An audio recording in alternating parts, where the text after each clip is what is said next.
Well, hello there and welcome back to my channel. My name is Michelle and today we're going to talk about the books that I read in 2020. I'm actually pretty proud of myself because I have read 20 books in the year 2020 and actually kind of went out of my way not to read a 21st one just so that I could have the round number to say I read 20 books in 2020 because it just has a nice ring to it. But today I wanted to talk about those books and I didn't really want to necessarily individually review all of them, but I thought it would be fun to rank them. A lot of people on BookTube were doing this, and can we just talk about the fact that a bunch of people were doing this before they even finished 2020? Is that even fair to the year to not even give it a full year before you start ranking all the books that you read? Like, are you confident that you're not going to read anymore? Anyway, it just didn't make sense to me. It should wait till after the year's over. Personally, because it's not going to be complete. Anyway, I digress. Let's talk about the books that I read in 2020. This ranking system is not here to tell you which are the best books, which ones are the ones that I would recommend to you. This is me talking about which ones were the most impactful on me, the most enjoyable to read, just good, solid books, or, books I wasn't really into. So this is not anything for you to come in saying, oh, the ones that are in this top rank, these are the ones I'm gonna read. No, actually, in fact, what I want is for you guys to listen to the words that come out of my mouth as I express what I did and didn't like about these books, so then you can decide, oh, are these books that I maybe wanna pick up? Well, let's find out. So let's talk about these books. First book on this list is 1Q84. This is actually a book by a Japanese author that's been translated to English, so take some of it with a grain of salt because the whole thing has been translated by two people who speak English as their primary language from Japanese. It is a story about two characters who are incredibly logical. One's an ISTJ, one's an INTP, and they have to sort of deal with emotions. So it is a fun book. It is a long book. And one of the things that was really difficult for me was the fact that it was long. I mean, it is a tome. It was a 44-hour audiobook, and it took me 3 to 4 months to actually listen to the whole thing. But this book got me back into reading consistently. So I owe a lot to this book, but was it world-changing? Was it something I definitely could put it down? So I would say it was solid. It was good. I really enjoyed it. And I loved the character work. Like, Murakami knows how to write fantastic characters. Next, we have Jade City. Jade City is by an author who speaks about the fact that she uses MBTI. She uses MBTI for her characters, okay, guys? So that means we can have validation. When we're like, oh, I bet this character is this type, we can actually go over, be like, hey, Fonda Lee, what type is this character? Because I'm feeling ESFP. What about you? What did you actually think that they were? And then we can have because this author is using MBTI to inform her characters, which I personally think is a really smart idea. I'm doing that myself. To actually talk about the book, this is like Godfather meets Kung Fu movie, and it is so high energy, high paced, so dramatic, and I love the characters, okay? So this book I literally read as quickly as I possibly could, and I could not put it down. And so it also goes without saying that Jade War, the second in the series, I also could not put down. Jade War is definitely better than Jade City. However, you need Jade City in order to read Jade War, so you can't really separate them. They're part of the same thing, and can we just be excited about the fact that in like 250 days or so, the next and the final book in the series is gonna come out? I don't know about you guys, but I'm pre-ordering that because I wanna read it the day it comes out. Moving on, we have an absolutely remarkable thing. At the time that I read this, I thought it was gonna be my favorite book of 2020. And my feelings have kind of waned from then because I got off the post-book high that I was on. It is such a good book, especially for my demographic, because I'm a girl who wants to have a following on social media, and I'm kind of scared of the consequences of having that many people following you and listening for your opinion. And I feel like this book approaches that concept and throws in some aliens.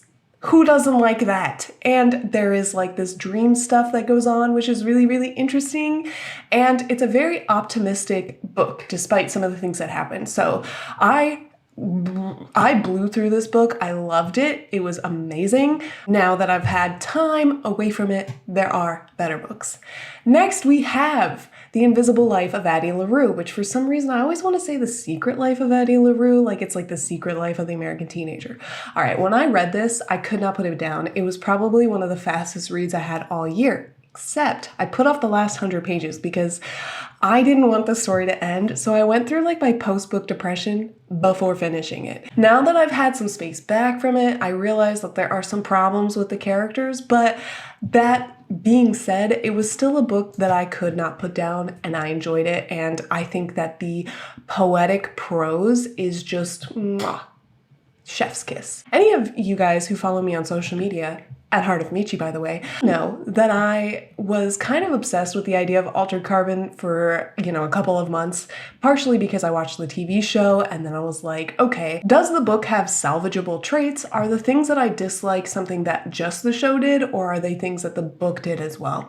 Turns out it's a little bit of both. The show actually improved certain qualities of the book and also made some of the qualities of the book worse. I think that the plot is much better in the book, but I think some of the characters are better in the show. Also, some characters are worse in the show.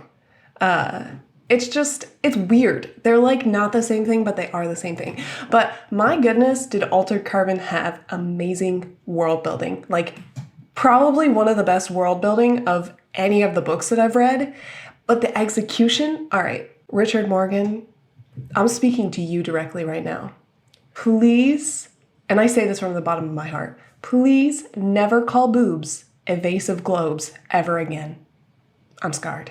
I'm just gonna say it was because I wanted more from it. It really fell short. I wanted to love it. So many good things in there, and yet at the end of the day, I really didn't like it. So next up is A Ballad of Songbirds and Snakes, which by the way is just like way too long of a title.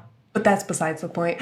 I think that this book was so good. I really enjoyed putting context to the Hunger Games. Not just the later Hunger Games, but how the world came to be from a war-torn world to the world where they would use Hunger Games to manipulate its people and keep them under control. It was very, very interesting. And one of these characters, this professor lady, chilling as heck. She was scary. And yeah, nightmare fuel for sure. I really enjoyed this book, but compared to some of the other books that I read this year, I would just say it's solid. Next is a book I definitely could not put down. This book was about multiple universes, and can we just talk about for a second that that is an underutilized sci-fi concept. The concept of multiverse needs to be explored more. One of my favorite episodes of Doctor Who is where they go to a different universe. It's like an alternate universe, and Cybermen are there. Anyway, it's great, and I love the idea of multiverses. This book right here, Dark Matter, really reminded me of an old Stephen King book that I read that's actually under his pen name, Richard Bachman, called The Running Man. It was the kind of book where the pacing was so fast that you literally didn't want to stop reading because you needed to know what was going to happen next. Every page is a cliffhanger pretty much because the tension and the stakes are that high the entire time. I really, really, really enjoyed this book. I loved the way that they portrayed the multiverse, and it was thrilling. Like, I know that it's a sci-fi thriller and it's supposed to be thrilling, but it delivered. And it reminded me a lot of Stephen King and one of my favorite authors, Scott Ziegler. So without a doubt, one of the best, could not put down books that I read this year. And actually, I'm pretty sure it was my last and final book, my 20th book of 2020. Then we have To Android's Dream of Electric Sheep. Now, this book and the title I don't really think fit each other, but this was a phenomenal book. And when we're talking classic sci-fi, I just imagined there would be no character work. I just imagined that, I'm gonna have to go in here not expecting anything from the characters and just enjoy the world building, because this is like the fuel for Blade Runner, which I feel like maybe I haven't seen because I didn't really catch the Blade Runner stuff, but maybe I just haven't seen Blade Runner. And when I think Blade Runner. I'm actually thinking Total Recall. I've been trying to figure it out, but anyway, cyberpunk, it's great. And the writing, the prose is so much fun. It just sounds, it's like kind of like Neil, you know how Neil Gaiman, when he writes, he's got this kind of like presence about his narration where you can tell it's him writing and not necessarily from the character's perspective. That's how I felt like this book was. And I actually read it with a sort of Neil Gaiman accent, only to realize later that Philip K. Dick is actually American. So I don't think it was intended to be in a British accent, but I read it as such. And I found it to be world-changing. Some of the concepts, this idea of what is the difference between a robot and a human, and where does the line get drawn between what is a life form and what is not a life form, what has consciousness and what doesn't have consciousness.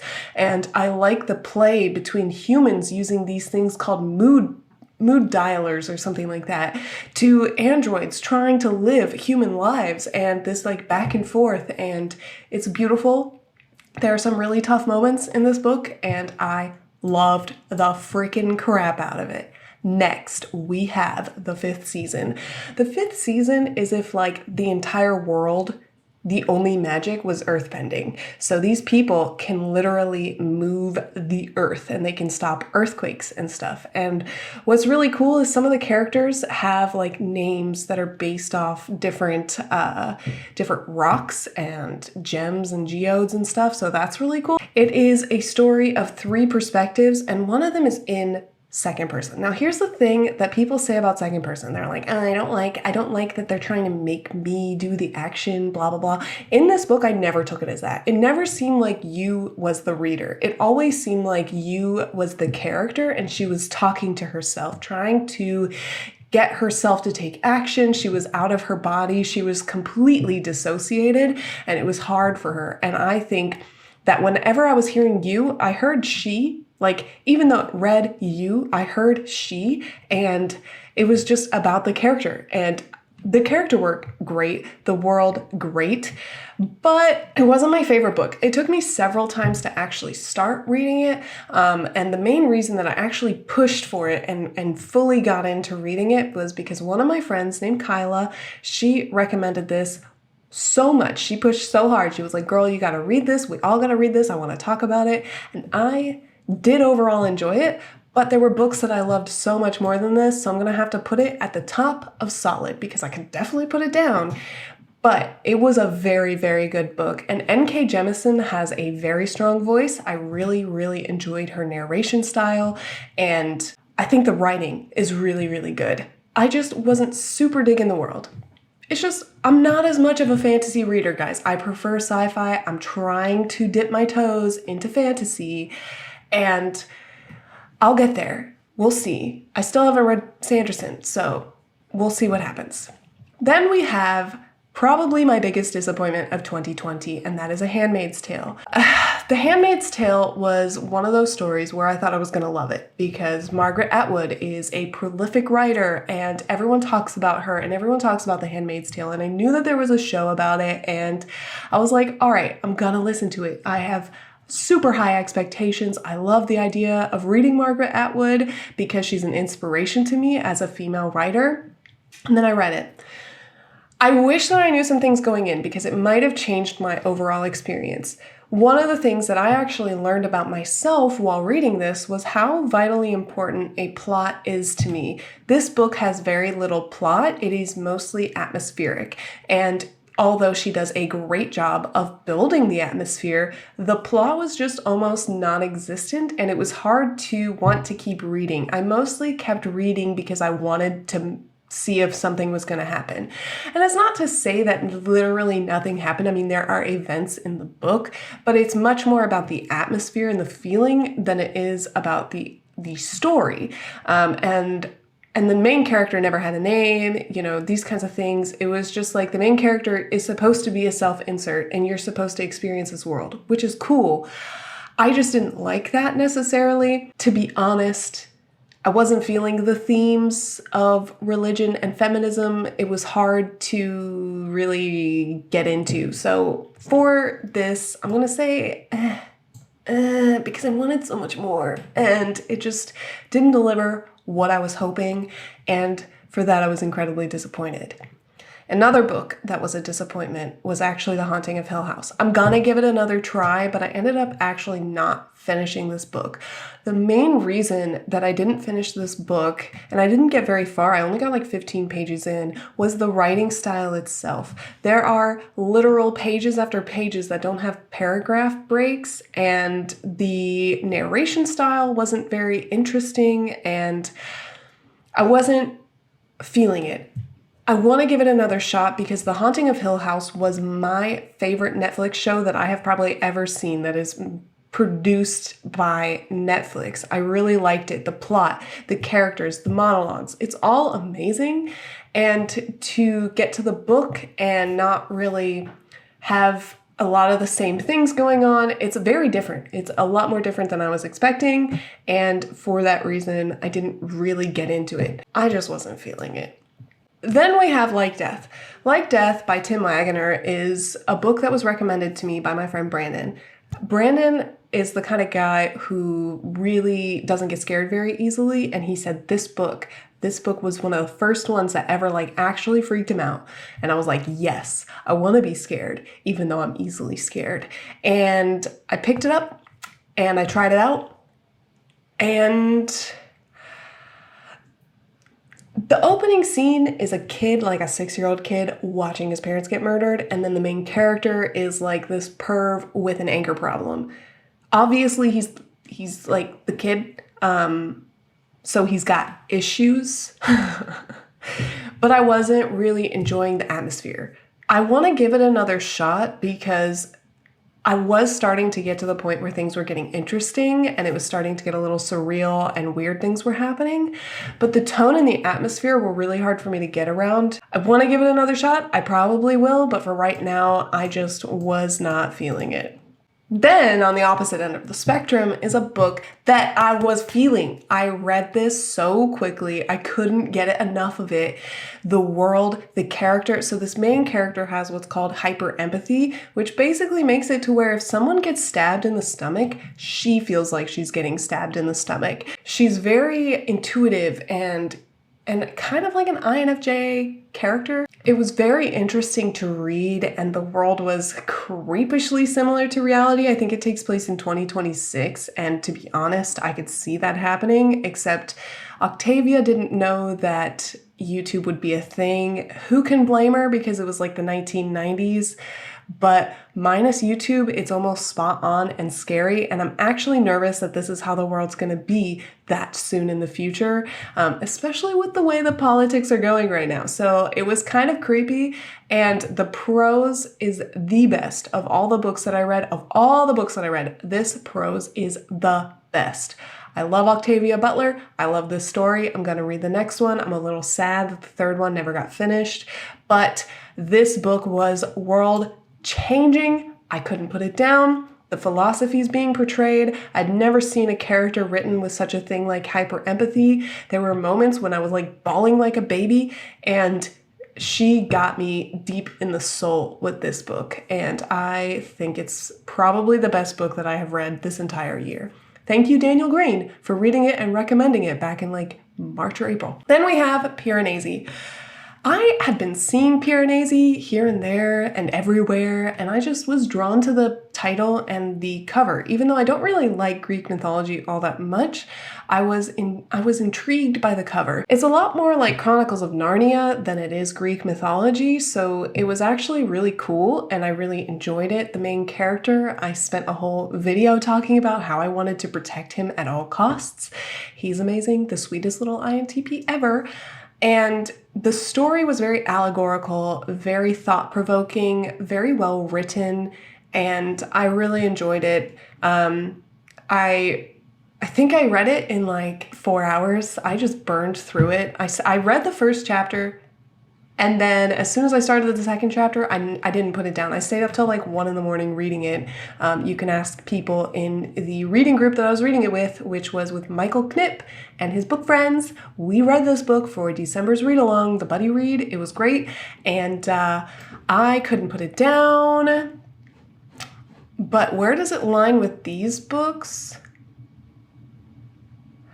I think dang, December was a good month for reading. I'm going to put it there. I'm going to put it after Dark Matter because Dark Matter was way more fun. And above An Absolutely Remarkable Thing, just because the themes of this book really spoke to me.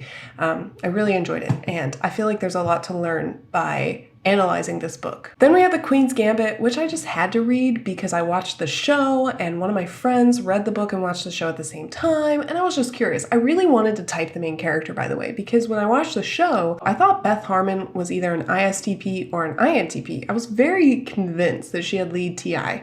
Then I read the book, and I got a completely new perspective on her character, and I realized beyond a shadow of a doubt she is absolutely an INTJ, and I realized that some of the portrayals and some of the ways that they changed her character for the TV show actually changed how her personality manifested, and they kind of messed with her personality. In the book, she's incredibly willful.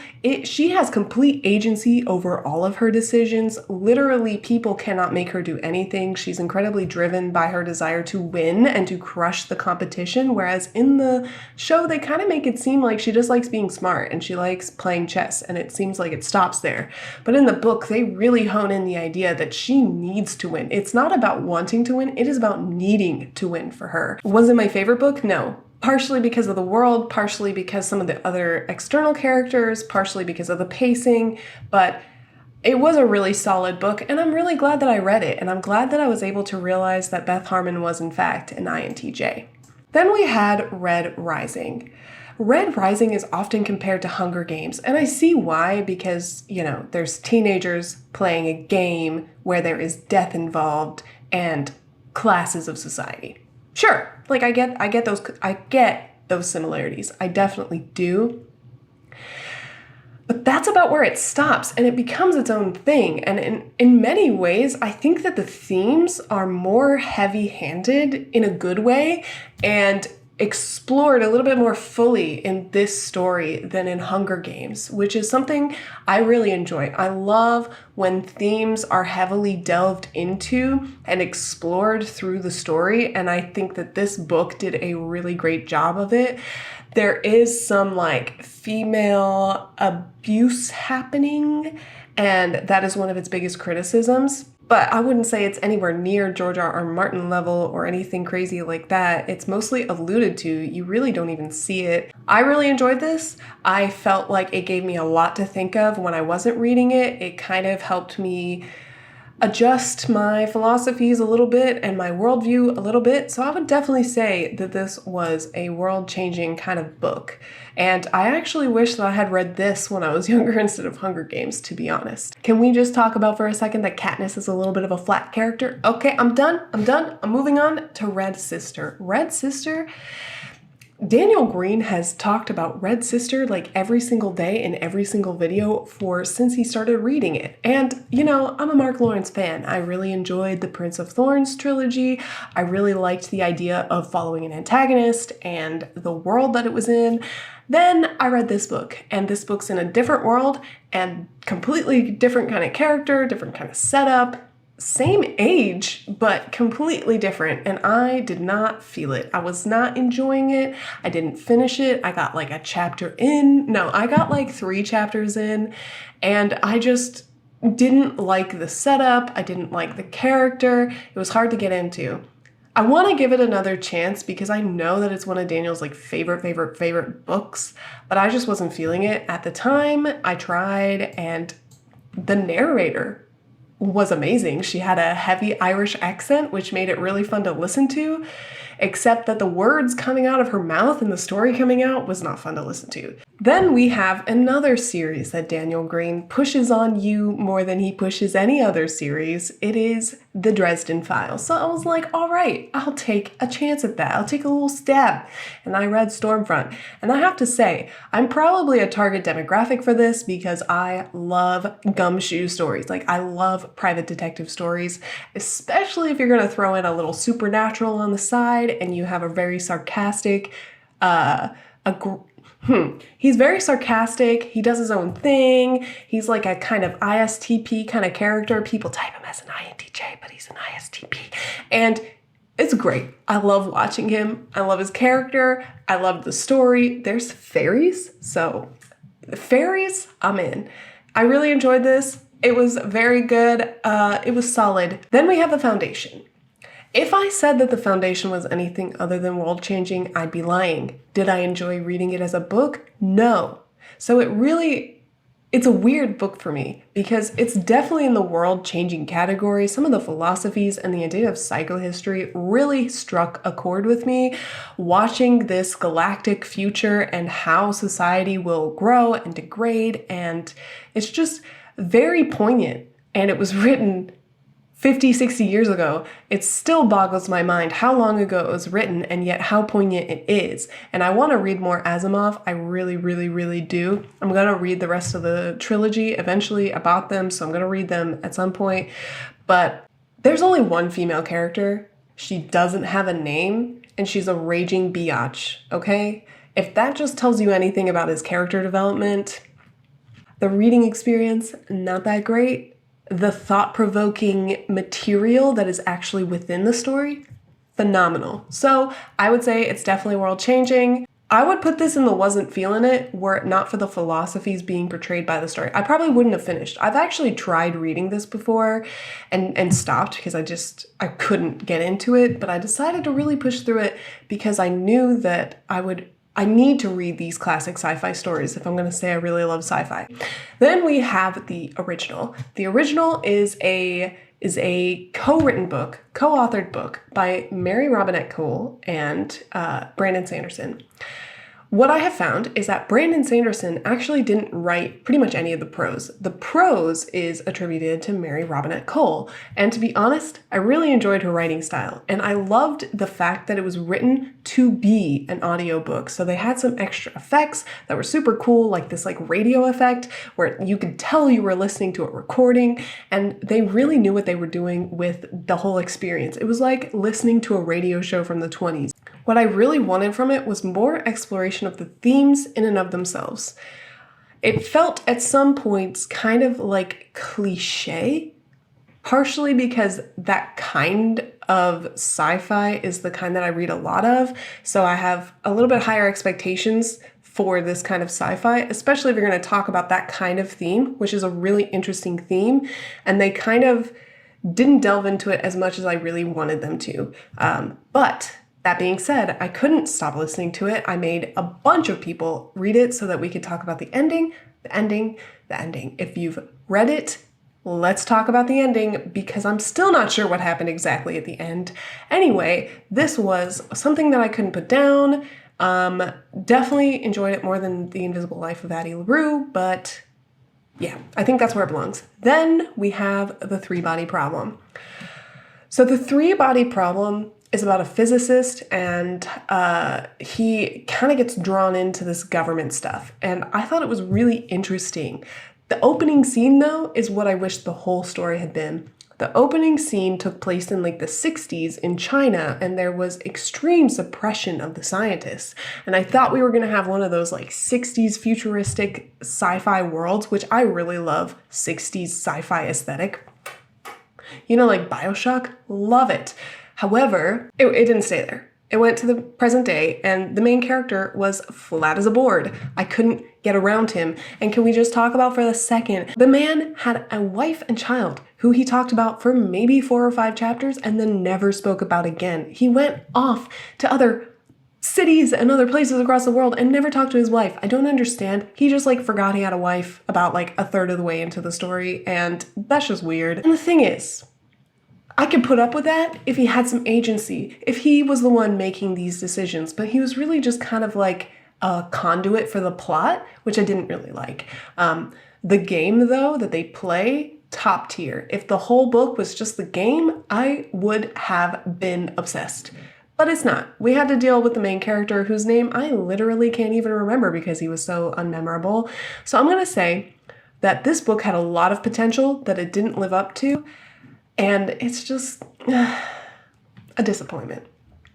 Finally, we have The Wilder Girls. The Wilder Girls is a book about girls who go to a boarding school on an island, pretty much, and that island gets infected by some sort of virus that basically makes weird things happen to their bodies. There is body gore. It is a gory kind of book. And what I really liked about it is that the danger wasn't the high octane kind of danger. It was a latent danger. You never really knew when the danger was going to come out. So you were just in this constant state of like tension, like what's going to happen, what's going to come out and attack them. And it was just interesting to explore this world. I probably wouldn't read this book again, but I think that it was good. I just wasn't super into it, but it did freak me out like a lot. Like I had to stop reading it at times because I was getting like, whoa, like I was trying to read it while preparing my Thanksgiving food, and I had to stop it at some point because I was like, I am freaked out right now. So I think that is effective in that way, at least for me. But it wasn't like anything that blew my mind or I would go back to read again. So I would just say, eh. So that's my list. These are the books that I read in the year 2020. There are 23 books, 20 of which I actually finished, and this is how I feel about them. Have you read any of these books? What do you think about these books? If you would like, please feel free to rate the ones or rank the ones that you've read. Tell me all about it. Share your 2020 ranking lists. I'd love to see them. And until next time, I hope that you guys have a beautiful, amazing, fantastic day. Don't forget to like and subscribe, and I will see you next time. Bye-bye.